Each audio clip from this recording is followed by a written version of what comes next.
Um, but I was really like, there's a difference between this kind of pursuit of success as it's defined really by a kind of, mega rich Southern California elite. And Yeah. then someone like Danny who's really just trying to be like make his family proud in a very kind of more down to earth sort of way, and different potentials for harm, really, Yeah. of these two different types of people, right? So when we think about it in those terms, I'm like, okay, that's one thing that I wanted to see the show explore more. Also, the kind of racial dimensions of that, Yeah. right?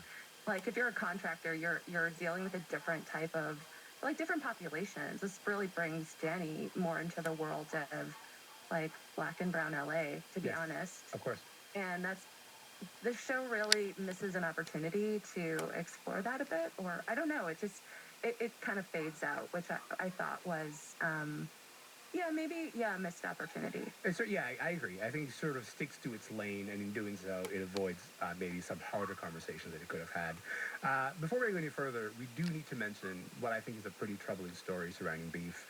One of its stars, David Cho, the story is that it was covered initially in 2014, but is gaining traction again because Beef came out. So let's just set it up for you. Back in 2014, David Cho was on a podcast and he bragged about a sexual encounter with a massage therapist